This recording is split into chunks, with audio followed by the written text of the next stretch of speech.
What's going on, guys? You guys are tuning into the Watch Podcast today. We're on episode 42. Open for business. Whew.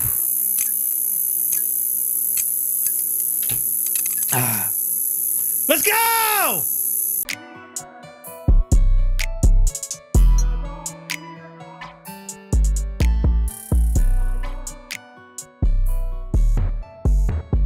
Running away with cash boxes, the robbers opened fire on a security guard who was chasing them. He was shot twice but survived. Killing a security guard at a marijuana dispensary. Security guard is dead after a shooting at an arcade. Now, this happened along Edgewood Avenue. This dispensary is in a nondescript building on Broadway, just south of Imperial, near the 110 freeway. A police officer told me it appeared to be an attempted armed robbery by 3 or 4 men, and they are still on the loose. A security guard was killed. Another man was shot. They investigate a shooting at an internet gaming establishment on Highway 19 near Umatilla. This is a shooting which put an armed security guard in the hospital. What's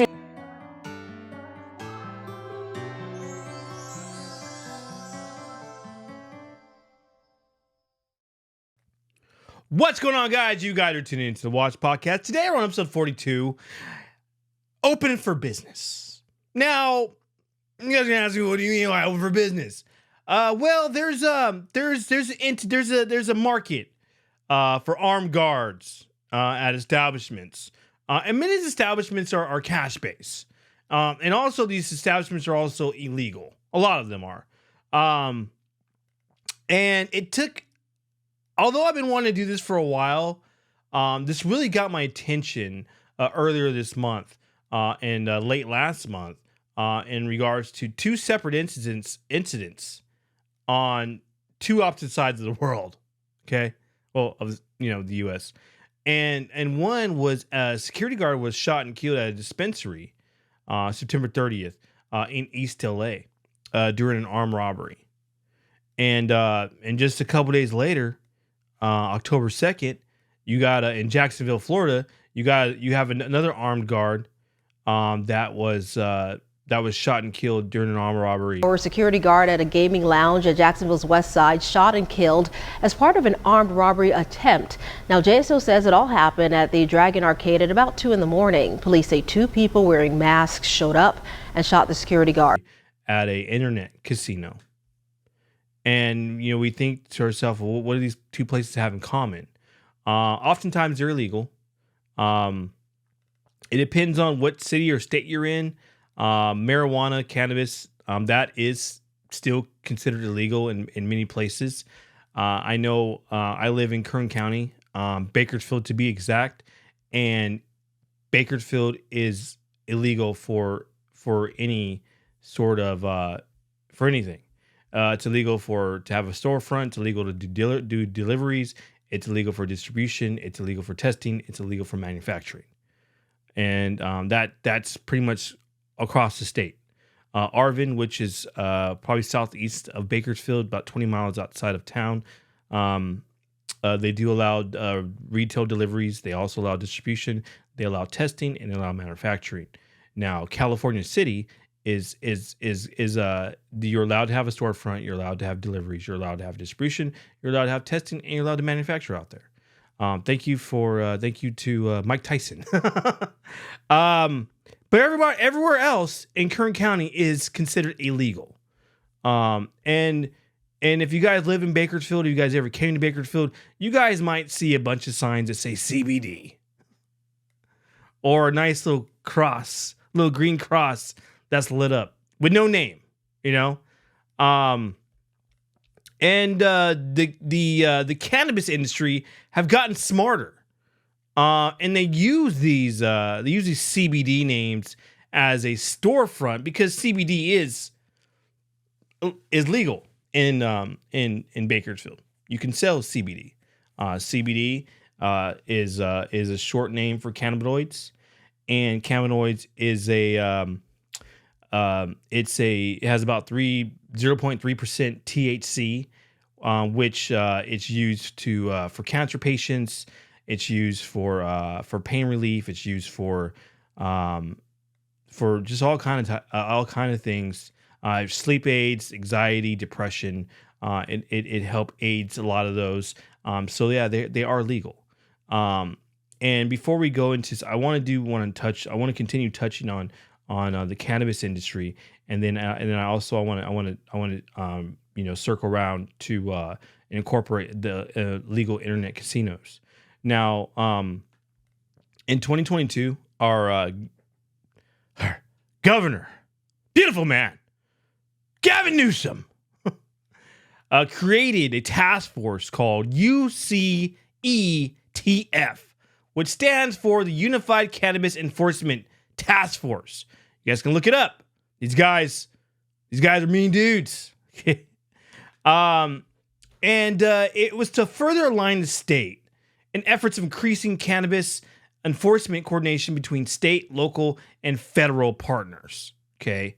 The enforcement actions protect consumer and public safety, safeguard the environment, deprive illegal cannabis operators and transitional criminal organizations of illicit revenue that harms and consumes, undercuts the regulated cannabis market in California.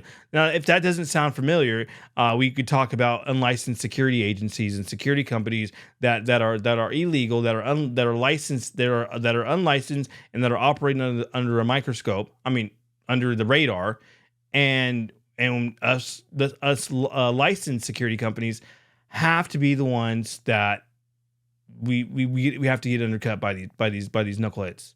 Okay. We'll talk about that for another day. But the Cannabis Enforcement Task Force seized about 465 million in unlicensed cannabis by serving 309 search warrants. The task force has eradicated 470,000 illegal cannabis plants. And they seized 150 illegal firearms, and they arrested 38 individuals. Now, a lot of the people that own these dispensaries a lot of them are felons. A lot of them cannot own and possess and carry a firearm. But obviously, for safety reasons and because dispensaries are, many of them, actually, if not all of them, are all cash based. And the reason why all these dispensaries are cash based is because federally, marijuana is still considered illegal. So when it comes to wanting to open up a bank account, because banks are federal, they will not allow a dispensary to open up a bank account so they can deposit their money. So a lot of times you're going to see the owners of a dispensary walking around with backpacks, duffel bags full of cash. And due to, if we couldn't go back and look at all the retail crime that's been occurring across California, across everywhere, you're going to see that there's been an uptick in armed robberies. There's been an increase in break-ins, etc. And a lot of those crimes are contributed to dispensaries. Now they say, well, shoot, if we're gonna break into these stores and we're not getting in trouble for it, there's another market for us to go. Weed shops. And they have money. And they got product. They got a little bit of both. So a lot of these places are being targeted for theft. Recently, very recent, there was an organized retail crime, theft ring that was going around California and burglarizing dispensaries. And these dispensaries were getting broken into. Many of them were getting broken into overnight. So what the task force did was they got a task force together and they called it Operation Sticky Fingers. And these individuals were targeting cannabis dispensaries. and they stole about 1,000 pounds of cannabis products. And they had about $1 million worth of product that they sold to other shops. Claim the suspects are connected to at least 15 burglaries at dispensaries in 9 counties, spanning from Sonoma to San Diego. Officials say the group would target cannabis shops overnight, stealing $1 million worth of cannabis products and 975 pounds of actual marijuana. Crazy. And so they were hitting Monterey, Solano County, Kern County, San Luis Obispo, Merced, Sonoma, and San Diego. Now, obviously, in Kern County, no one's going to call and say, hey, we got robbed, because everyone in Bakersfield is operating illegally. And so, but they did track some of these incidents to Kern County. Now, it's now because there's a market and there's a revenue for cannabis, you're gonna see crime. It's gonna happen. And we wonder why can't state of California just be completely legal of marijuana? Because there's too many dispensaries out there that are operating. Now they're obviously all operating illegally unless you're in LA County. But as far as Kern County goes, most of these people here are operating illegally. Everyone here is operating illegally. And every time they do a bust, they always happen to find a little bit more. They find illicit drugs, cocaine, meth, fentanyl. They find illegal firearms that the owner has, and then they put this on the news. So when you see voters that are watching the news, they're seeing these shots being hit, and they always add they located narcotics, they located fentanyl, they located cocaine, they located illegal firearms. The owner was a felon. He was arrested. So when it comes to the trust of the public, they don't have anything to do with weed shops. They don't want any cannabis in their city or in their town. And a lot of these break-ins contributed to were reported by licensed cannabis businesses. And a lot of this uptick in robberies is after the whole COVID. George Floyd. We go back and look, and we're like, gosh damn, everything's about George Floyd. Everything's about COVID-19. So during that time, more than double burglaries occurred in 2021, 147. One of the worst hit counties was Los Angeles, and the state's population, it's huge. They had 111 reported incidents. You got Alameda County, and then you got a lot of these cannabis friendly cities. Berkeley and Oakland had 52 reported incidents, and from May of this year, they had about 85 break-ins and reported it to the DCC, which is Department of Cannabis Control. And the state has identified 1,110 cannabis retailers in California, and 448 licensed cannabis retailers, and then you have 662 unlicensed retailers. So yeah, shout out right to the unlicensed people. So when you have these unlicensed establishments, it's a lot easier to rob. It's a lot easier to breed crime. A lot of things can happen when you're operating illegally. And the reason why Kern County doesn't vote for this stuff is because they see the crime. They see what goes on in these dispensaries and these shops. And a lot of these shops will deploy armed guards.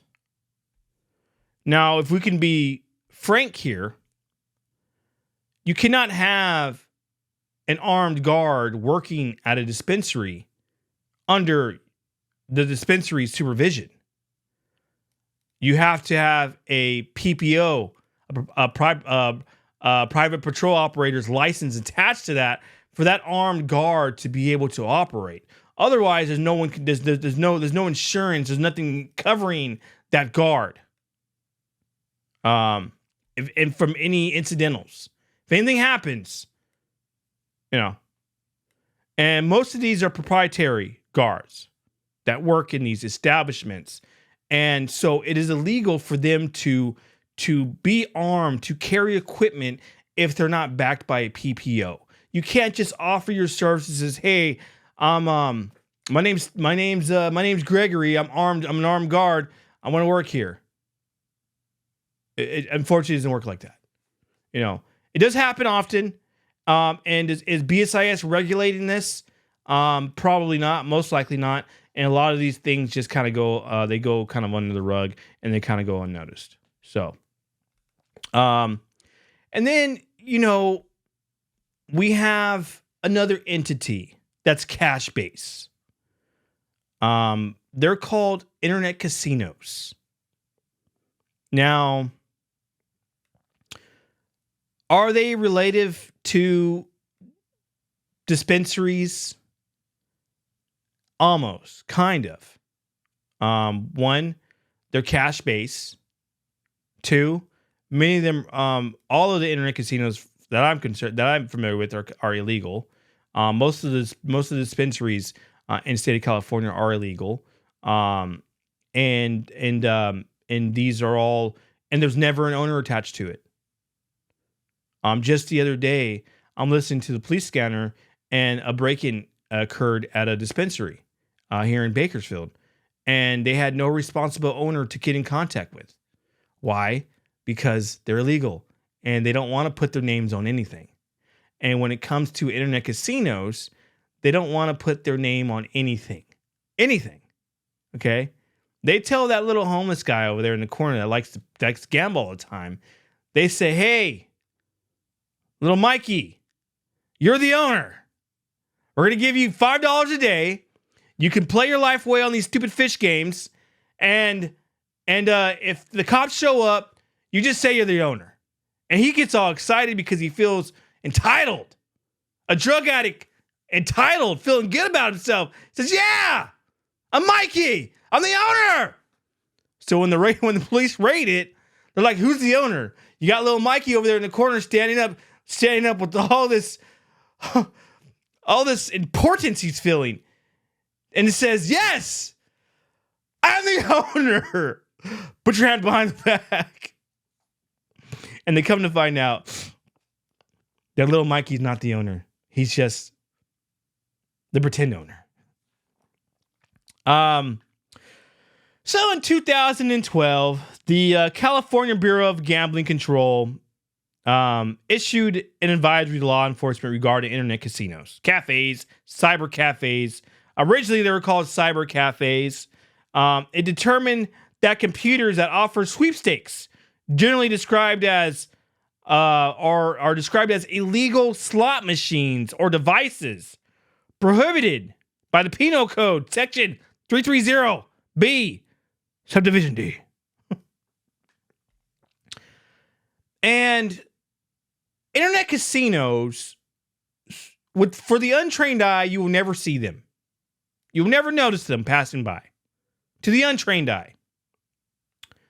And to educate you guys, if you guys pass by a smoke shop about 11 o'clock and it's maybe the first of the month and you see about 50 people out there, and the people that you're looking at, they look a little homely.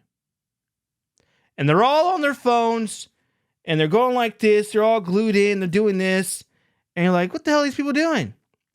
Well, a lot of these businesses that are internet casinos have gotten smarter over the years and created storefronts. And these storefronts could be They could be a gas station, a liquor store, a clothing store that likes to sell Pro Club. And they use a computer. There's two computers. One is the point of sale computer where they use to ring up all their drinks and all this stuff. And then there's another computer where people give them money and it prints out a code. They go to their phone, they print the code in, they load up that $10 or that $1 that they put in there, and then they play. Now, they may be making petty cash. Okay, they put $5 in, they might get $10 back from winning. $20, $100 sometimes, and you see them out there playing. You see them out there sitting in front of the business. See them out there smoking. And then you see a guy in the parking lot in the driver's side just sitting there. That guy's the drug dealer. He's selling. And when you are around a bunch of addicts that are changing one addiction for another, there's definitely going to be some drug activities going on. Keep them playing. And a lot of these internet casinos are very easy to set up. Okay, all you need is a 600 square foot room, and put some computers around it. Some of them may have a fish game. That's what it looks like. And I played it a couple times. It's I don't know. It's not that it's not that entertaining for me. But if you're on drugs and you're high, I could see that that'd be something they'd be entertained with quite often. And a lot of these entities, and this also goes for dispensaries, is that these owners find these cheap rinky-dink property management companies that have these buildings that have been vacant for months, years. And you got some guys saying, hey, you know what? I'm going to pay you 6 months in rent up front if you allow us to open. What are you guys going to open? It doesn't matter. I'm paying you 6 months in advance. And they're like, oh, yeah, 6 months rolling in the dough. Yeah. Cha-ching. So a lot of these rinky-dink property management companies will allow these storefronts to open up, and in order to provide that owner some little bit of revenue. They got paid for 6 months. How long do these internet casinos stay afloat? I'd say anywhere from 3 to 6 months, just in time. Sometimes sooner. But a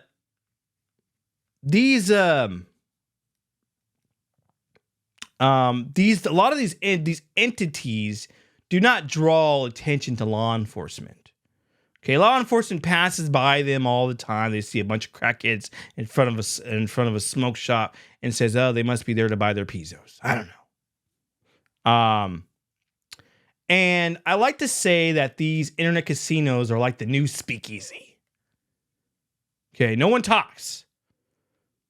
A lot of these businesses, they don't tell you that they're internet casinos. They don't tell you, hey, there's a fish game in the back. There's no big old neon sign that says internet casino. It's just word of mouth. You know, if you know, you know. If you don't know, you don't know.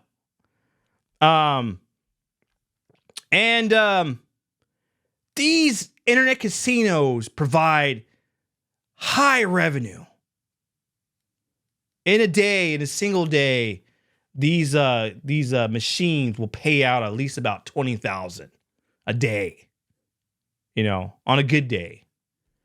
And this is and that would be the reason why a lot of these owners pay 6 months in advance. because they're going to get their money back and more. When it comes to these internet casinos, there's a lot of crime attached to these places. A lot of violent crimes, robberies, prostitution. There's drug sales. And many of these internet casinos are operated by street gangs, believe it or not. And a lot of these places can open up anywhere. It could be a vacant home. It could be a small little studio house, apartment. And they'll put some computers in there. It'll be in the neighborhood, in the middle of the neighborhood where, just it's inconspicuous, I guess. In the hood. And a lot of these internet casinos that open up in the neighborhoods affect the neighborhoods. You're going to see an increase in vehicle break-ins, thefts from lawn ornaments. I'm telling you, when crackheads will steal anything. Home invasions, robberies, all in that neighborhood, all because one internet casino decided to open up. That's the type of crime that exists, and it can grow. It can go for miles, and in a couple mile radius. I'd say a 5 mile radius. All the homes and the people are affected by this one internet casino that decided to open up. And that's the type of things that go on. And so a lot of times, because there's the criminal element attached to this, they hire armed security guards. And some of us are dumb enough to work them. Me. I used to work a lot of dispensaries and weed shops, and they're all obviously illegal, and it was a place to work, to get paid at the end of the night, get paid at the end of the day, and go home with some cash in your pocket. I worked 4 days straight, 16-hour days, to be able to pay my rent because I was running late on my rent because I had lost my job, or the contract canceled. So obviously I was at a very, very, very stressful time in my life where I had to find something fast, easy money. And what better way to make fast, easy money is being an armed guard and operating in these sketchy, illegal places. I tell this to guards that work in these particular establishments, especially when it comes to dispensaries. Don't touch the stuff. Leave the stuff alone. Don't touch the weed. Do not be a bud tender and an armed guard. Okay. It's one of those things where you can get yourself in trouble. I've seen too many guards out there that have gotten themselves tied in to working in these illegal establishments and get caught up in the middle of it, get arrested, get their guns taken, get their money that they were supposed to get paid for the day, and now they're back fighting to get their gun back. And I always tell them, and they always ask me, how do I get my gun back? And I tell them, you know what? You're better off working a few days and get yourself another one. Because you're never going to get it back.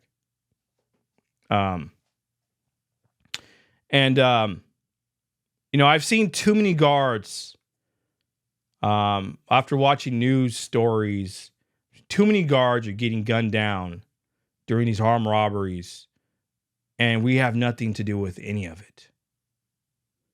We're hired to protect these facilities, and a lot of us guards out there do not understand and see the criminal element attached to it. A lot of times we're just hired there for a job. Okay, we're trying to make some extra cash, and unfortunately we get caught in the crossfires of someone else's business. The best advice I can give to a lot of you guys is know who you're working with and know the kind of people that you're working with.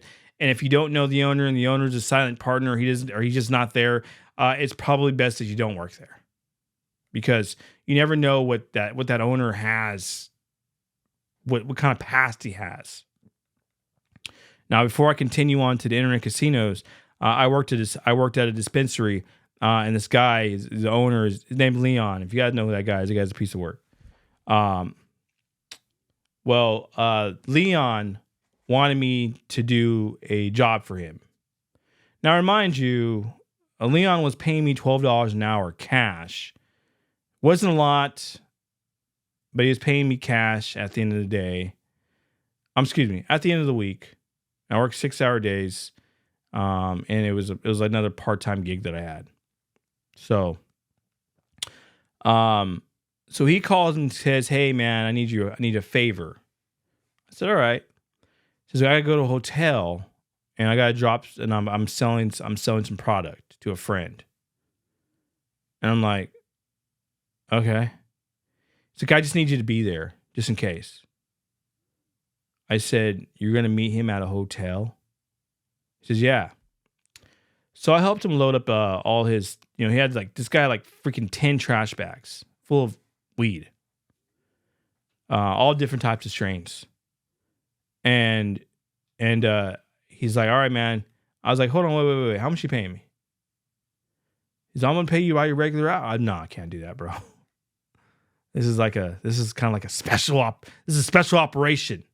He's like, "How much you want, man?" I was like, "I want 1,000. Nah, man, I can't do that. I'm good, man. You know what, man? Don't worry about it." I was all right. It's cool. So he goes. And from what I was told, that they zip tied him inside of the hotel room, robbed him, beat him up, stole the product, and stole the cash that he had, and also took off with his car and burned it down the road. Now I think to myself, what would have been the outcome had I been there? Would have changed? Would I have also been part of the robbery? Would I've also gotten beat up, pistol whipped? And so those are small moments where I thank God for giving me discernment and a little bit of wisdom. So I didn't go and play this guy's stupid game. Because I mean, I don't know, man. You're inviting me to a hotel to make a sale. It sounds kind of weird, sketchy. Anyway. So anyway, going back to these internet casinos, a lot of the people that work there are told not to call the police. Okay. And when the police do finally show up, they cannot find the owner. There is no owner. He just magically disappears in the thin air. And most of the crime that occurs there, that inside, are usually inside jobs. Now, a lot of these internet casinos are on gang territory. Now, a lot of the gang territory that they're on, it's like the mob. Believe it or not. They want rent. They want rent money. So they tell you, they said, "Hey, if you guys are going to set up shop here, we are going to need we're going to need $600 a month for you, and you pay us a month." And so a lot of these gaming casinos are forced to adhere to the rules, to the politics of the area that they're in. And many of the incidents that happen are all planned and staged, right? So let's just say that the owner forgot to pay that month. He'll send a couple of his goons, and they'll rob the place, rob people, and then they'll collect their money. And then they call the owner and say, "Hey man, we told you guys you got to pay rent on the 1st. It's the 5th, and every time you guys pay late, we're gonna rob you guys." And so obviously the owners get smart, and they start paying months in advance. And another thing to know about these places is that these internet casinos are not licensed businesses. They don't pay taxes. Neither do weed shops in Kern County. They don't pay taxes. And often they operate in illegal establishments. Vacant homes, vacant structures. I mean, a little bit of everything. And I used to work at illegal casinos.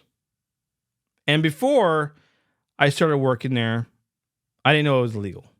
I saw a job ad on Craigslist saying casino, $15 an hour, paid biweekly. And I was like, I'm sold. I was looking for a night job anyway. So I found a job and they hired me to work. I got hired. They ran 3 shifts and I worked the night shift and as an armed guard, and the money was great.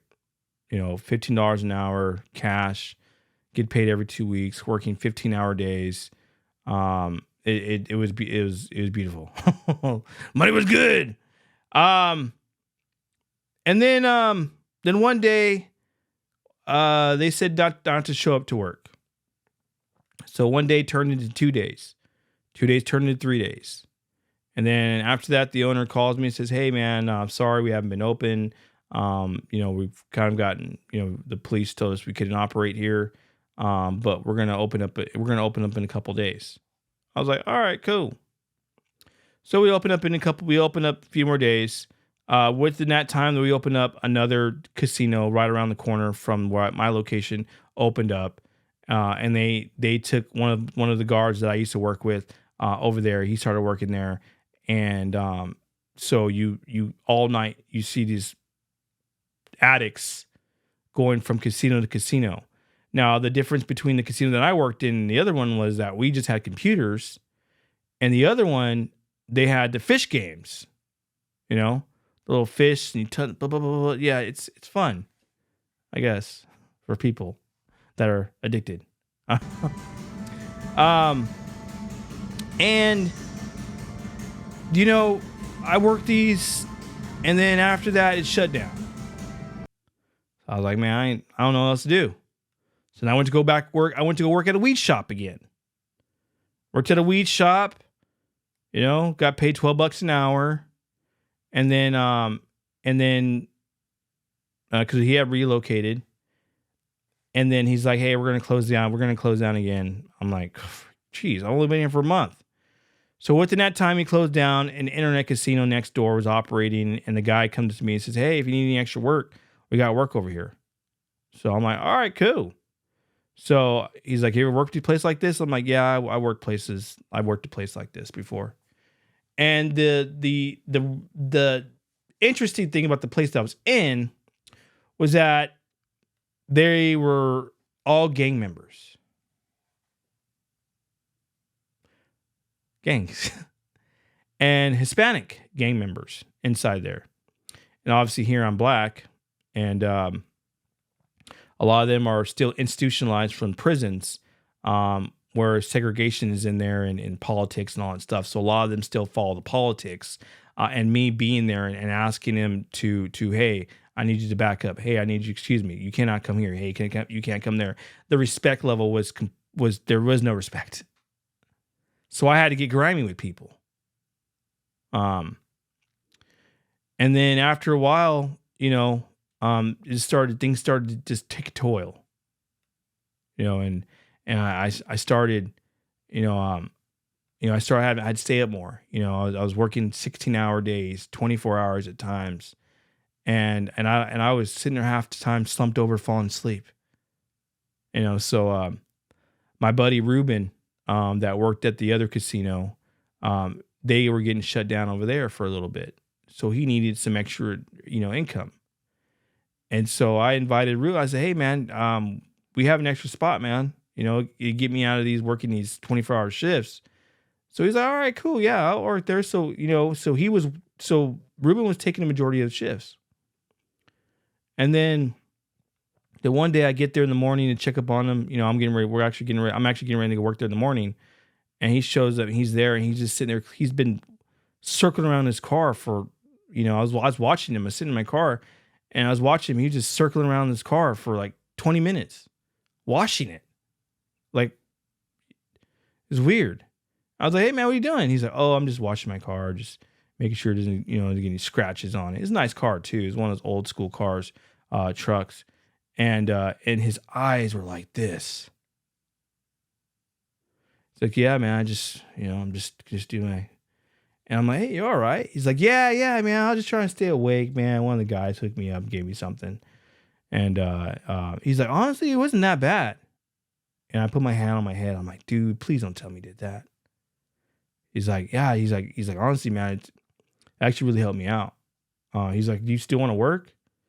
I was like, yeah, it's my shift, man. He's like, cause I can work another like probably 12 hours if you need me to. I was like, nah, I'm good. So, unfortunately, my friend Ruben got sucked into the lifestyle of the internet casinos. He got sucked in to where he became an addict.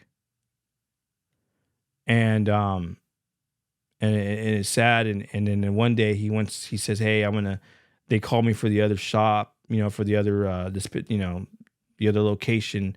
I'm gonna go back over there. I'm like, all right, cool. He goes back over there and he's armed, you know, and he's pointing guns at people and he's starting to get this paranoia. You know, one of the symptoms of methamphetamine use is paranoia. Now he's getting paranoid. And I think people are after him. People are attacking him. And this guy's just, he's calling me frantically and says, you need to come over here. I need your help. I need your backup. And I'm like, whoa, dude, gotta calm down, man. Anyway, it's a long story short. I don't know where he is now. And I always think about him and see how he is and wish he's okay. And hopefully he got out of it and got out of that habit. Because it's very, very highly addictive to be on that stuff. And it's sad that, you know, he had to work a place where he went there because he just needed the money to a place where now he's an active user. So these places can change and alter somebody. And I can say that this place definitely changed me in the long run. I mean, I've seen it all in these places. I've seen Kern County sheriff deputies going in and busting into and ordering us to open up the registers. I mean the fish games, and then they take the money and they leave. And I'm like, do we get raided? Did you get raided? And they're like, nah, man. They come in here once in a while and they just open them up. They make us open them up and they take the cash. And it tripped me the hell out. Because I'm like, cops know about this? They said, yeah. They purposely leave these places open so they can mess with us. Pull us over, get us tickets. I mean, everything. I mean, you got to remember, these places are associated with crime. Stolen vehicles, drugs, prostitution. I mean, the list can go on. And so these places are havens for law enforcement. And they know, a lot of them, they claim not to know about the place, but a lot of law enforcement officers know about these places. And they leave them there because they can find people easier. That's where they go. From one addict to the next. They trade one addiction for another. So, a lot of times, you know, that's why there's so much crime associated with these places, and that's why law enforcement allows them to stay open. They allow them to stay open most of the time. It's nuts to see law enforcement that partakes in some of this stuff. And you guys ain't hearing from me either. Okay, plead the fifth.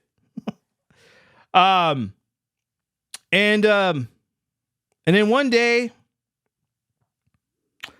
I go to work. I worked all night. They said, hey, you know what, Eric, can you, one of the guys didn't show up. And can you work the register and do security at the same time? We'll pay you $35 an hour. I said, shoot. Yes. Yes. So I worked the register and I was the guard all in one. I had access to the safe, everything else. And then one day I started feeling weird. Had a weird feeling, a weird vibe, I guess, if you will. And I told myself, I said, they're going to rob this place. So I run back to my car and I put my vest on. And I mean, I always should keep my vest on, and especially working places like this. But I put my vest on, and I was ready for it. Whatever it was, ready for it. And then for some reason, the guard that was working, that was supposed to relieve me in the morning, couldn't show up. He was running late. So I stayed longer. And about 7 o'clock in the morning, 4 guys come in with firearms. And they say, one guy says, that's the guy with the gun. They look at me, they all point towards me, and I automatically knew who they all were. And they said, give me your gun. And I'm like, no. Hell no. So they popped around in the air, and they said, give me your gun. We're not effing around. I'm like, these guys are really not messing around. All right, here you go. Just kidding. So what it took it was a little fight, but they eventually disarmed me. And they ordered me to the ground. I told them to go pound sand, suck it easy, and all that stuff. I was just talking. I admit, I was so mad, and I was in a point in my life where I didn't really care what was going to happen to me. I didn't care if they killed me. I didn't care what was going to happen. I was just, it was like I said, I was in that point in my life where I didn't care. So you got 4 guys with firearms pointing guns at me, and I just say, I don't care. Anyway, they go and get into the safe. Well, they never got into the safe. They get into the register. Still about $1,200, and they run. And I was like, you guys are split it amongst 5-6 people. The driver plus 4 people, 5. It goes just $200 a piece. It didn't make any sense. And yeah, they robbed me. Well, they robbed the casino. And I never got my gun back, so I ran out there, chased them, and there's the news report here. Chased them, and I deployed my taser, and to get one, and I just missed them, and they turned around, and all of them started shooting. I got popped twice in the leg, and I thought to myself, either these guys are bad aim, or God was really, really watching out for me. He had a bigger purpose for me and said, I know this is what you wanted, but it's not going to happen. I was trying to go all like a G, man. Anyway, the place got shut down and everything like that, and I ended up testifying. And a matter of fact, 2023 is when the case finally ended for me. A case that happened back in 2018, and it finishes in 2023. It's so how much I had to deal with this emotionally for years, where I just could have just shut the hell up and got my gun back another way. I don't know. I go back and look at those moments and what could I have done? So, that's the price of working these internet casinos. It is gambling, and you can also gamble with your life. And unfortunately, you had a guard out there in Jacksonville, Florida that gambled with his life as well. A lot of times we know what these places are. We see the cash. We see that's a cash-based business, that they're going to pay cash at the end of the day or at the end of the week. And it's one of those things where it's like, dude, I'd rather take the cash. So, yeah. If you guys got any questions, I hope I covered most of the stuff. But till this day, these internet casinos still continue to exist. They're still plagued with crimes. Stuff happens in them. I have videos that I've taken from the from the casino that I'll be sharing for the first time, of the type of things, the type of activity that goes on in these places. There's fighting, there's assaults, there's robberies, there's car thefts, there's accidents. There's everything. And you look at some of these places and say, is it worth it for me? Me working in an armed guard, is it worth working these particular establishments for a little extra cash? And I'm going to say no. And that's just for me, from my experience in working these places. And if you guys want to continue to work at these places, this is on you guys. But I'm going to encourage you guys to find another job. Find something else to do. These places are no good. And you can get seriously injured in these places one way or another. Well, guys, this was real. I hope you guys got some information on this. I hope some of it made sense. If it didn't, you guys can message me and say, hey, I didn't understand anything that you said. And I'll be like, all right, say less. Let's figure it out together. If you guys have any questions, you guys can catch us on a Night's Watch Patrol on our Instagram page. And you guys can also click the link in there with the link tree. You guys can find all of our other social media outlets. And you guys can contact us there. Check us out. I don't know, like, share, comment, whatever. I hope I was able to provide some insight on these places, on these establishments, and that way you guys have a little bit of knowledge. And if you guys have any questions on a more deeper end of this, and you guys want me to, educate you guys or whatever, I will. I can. I have a lot of experience working these places. And yeah, shoot. All right. It's been real, guys. I just say, you guys, take care of you guys self, be safe out there. Love God, love each other. Let's go change the world. Been watching you, watching me, and it's plain to see that